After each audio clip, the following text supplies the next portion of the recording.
Good day guys.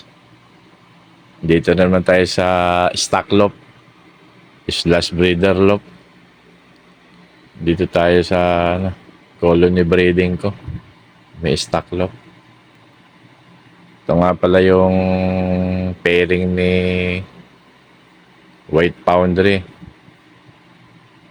paired with Boston Vandenbroek Victor Tan. Ayan. Isang YBs dito. Gift bird ko kay 4A Lop TV. Ang alam ko taga Nueva Ecija yun eh. Ewan ko paano ang arrangement niyan. Tag-isa kami, ay hindi, ano to, ito naman yung anak ni Batik, yung 2 times pagudpod. Anak niya yan, bago, ang pairing niya dyan, yung white flight, na Terminator, yun eh. Terminator ni Lester Sumang, kung di ako nagkakamali. Gift bird sa akin yun. Nawala, nakapag-clock ng 10-18 siya ng tagudin. Yung tatay ng dalawang YBs na yan, nawala siya ng bigan. Pero luckily, yung nanay nila na si Batik, clock pa ng pagudpod 1. Tapos finisher ng 291 naman ang speed niya ng pagudpod 2. Kaya yung dalawa na yan, designated as na yan kasi wala na yung tatay nila eh, as stock bird. Although pwedeng ilipad yan dahil anak ni Batik yan eh. 2 times pagudpod. Ito naman, mamimili na lang, papipiliin ko na lang dyan comment ka na lang ng kung saan dyan ang gusto mo. 4A, ayan o. Isang blue check, tsaka blue bar. Ang alam ko, pipiliin mo dyan yung blue bar, yung blue check eh. Pero kahit dyan, isa-isa, tag-isa tayo. Ayan. Ayan ang nanay niya, no? Boston Vandenbroek. Umabot yan ng, yung checker na yan, umabot yan ng Pio Duran. Mulanay, Balatan, Pio Duran, Pili. Yan. Big hen yan, yung nanay nila na yan. Subo ko na rin sa South yan. Yung puti naman na yan, yan? Pamangkin niya si Blue. Yung second overall ko ng 2021 SDR sa BSHPC. Full brother niya yung tatay ni Blue. Yung pearl eye na yan na puti, si White Foundry. Kaya ka-lineage niya si Blue 808. Ito anak niya to. Anak niya naman to sa ang Paris, ang anak to ni White Foundry. Hen yan, hen. Nilaro ko yan ito naman nilaro ko to ng pan race sa BS RPC. Hanggang lang siya. Rosario La Union.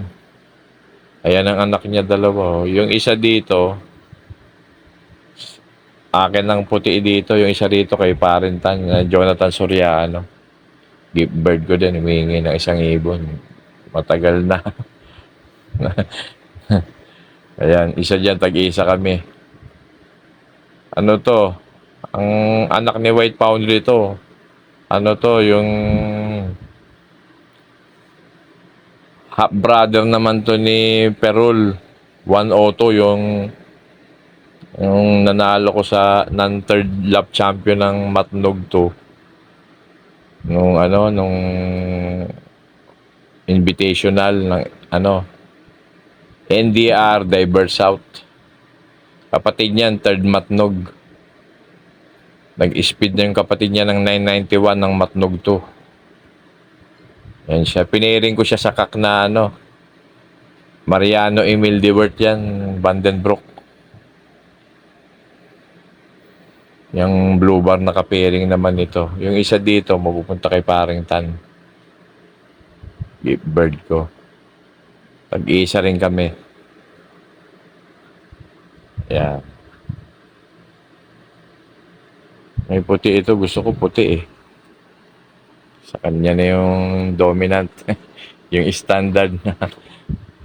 Sana blue bar yung isa. Yun na mapunta sa kanya. Lahi ng Emil Dewart. Ang ganda oh. Healthy sila oh. Nakakatuwa eh. Oh. Mabilis din tong putiin na to eh. Kulang na lang sa ano to.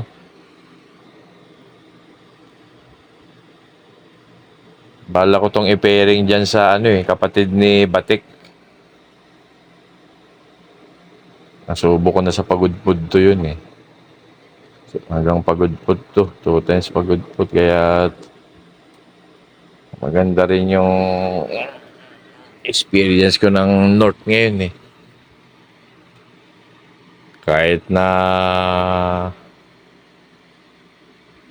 nakapag nakapag-clock tsaka finisher ng pagudpud. Ang masaya na ako dun. Kahit nagulong. Pero hindi pa rin gulong sa akin yun. Blessing pa rin yun. Ang hirap din ng NDR ngayon. Ayan o. Ang ganda ng pasok ng puti na to dahil ano to eh. Yung kapatid nito, half brother niya, si Perol 102, ano yun? Third ng Matnog yun. Matnog to. Mahirap din nakarera yung Matnog to na yun kasi yung Matnog to, Wednesday kinarga yun.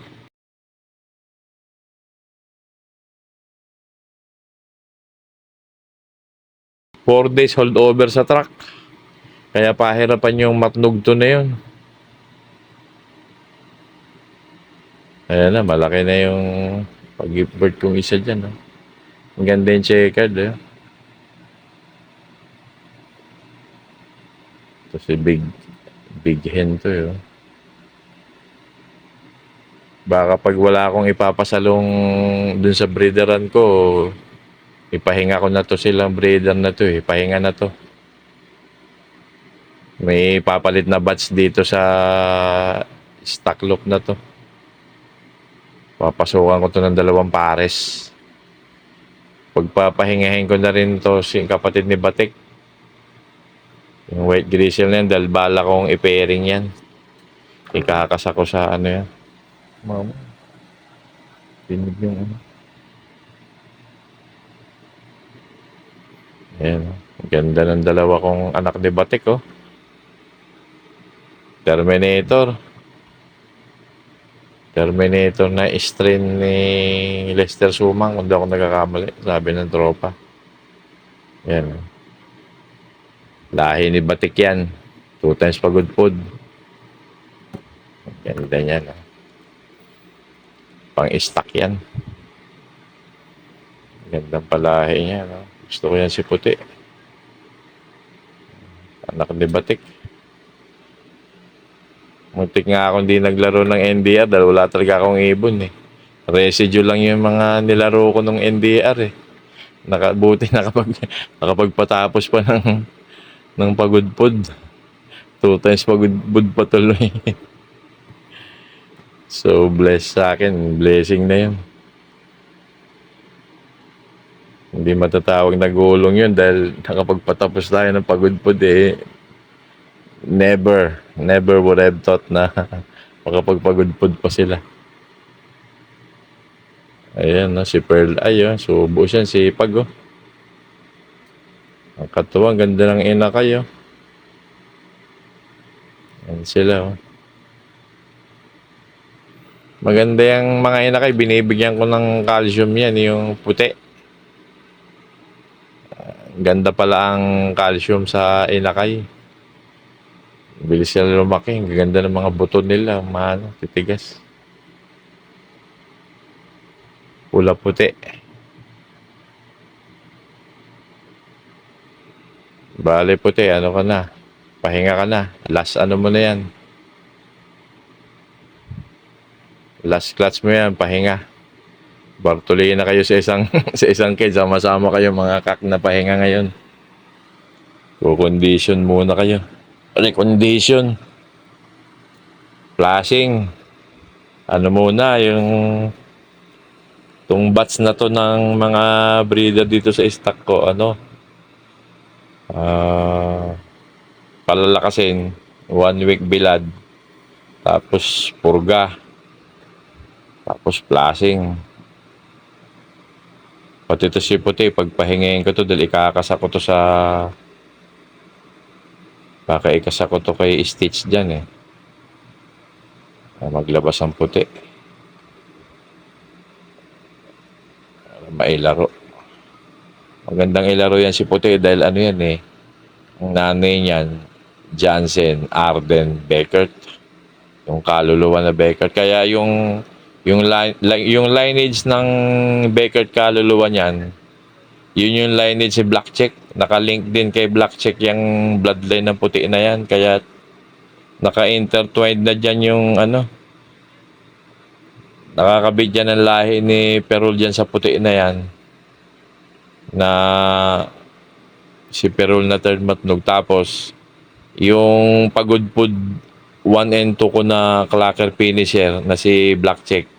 Yung kaluluwa Becker doon, lineage niya sa nanay. Pinsanin ng nanay niya yung sa nanay din ni ano ni Black Check na pagudpud clacker finisher ko. Yung 2 times pagudpud ko, kaya naka-interlink na dyan sa bloodline niya ni puti, kaya ang ganda ibangga yan sa ano eh. May email nga dyan na bagong pahiram din ng tropa sa akin na ano, pwede rin ipasok sa email Diverto para ano eh, kumunat sa pasukan ng email Diverto para kumunat sa ano, all weather na bloodline. Kasi yung bloodline nito made na to eh. Arden Becker to eh. Yung nanay nito, ang tatay naman ng nanay nito, ano, Jansen. Pinasukan ko ng Jansen. Nakapagpa-9th overall naman ako doon sa Jansen na yun. Jansen Tommy De Vera ng BPF. Naka 9th overall yun. Kaya ganyan ang pag ano ko. Gumagawa pa tayo ng sarili nating ano na eh. Binibuild pa natin yung gumagawa pa tayo ng pamilya ng mga racer eh. Ngayon, pagbago ka lang talaga nag-iibon. Ganda ng pops nila buo. Yan. Maganda ibigay sa mga ganitong edad, ano, yung pula-puti.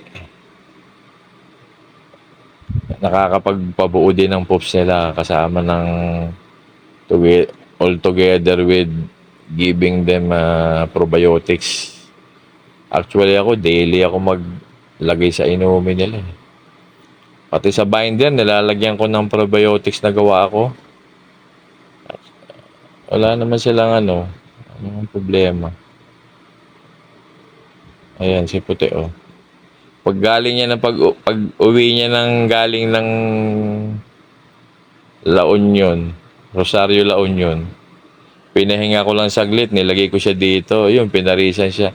Unang anak yan ni Emil ng Mariano Emil Divert na yan. Unang inakay niya yung nasa ilalim.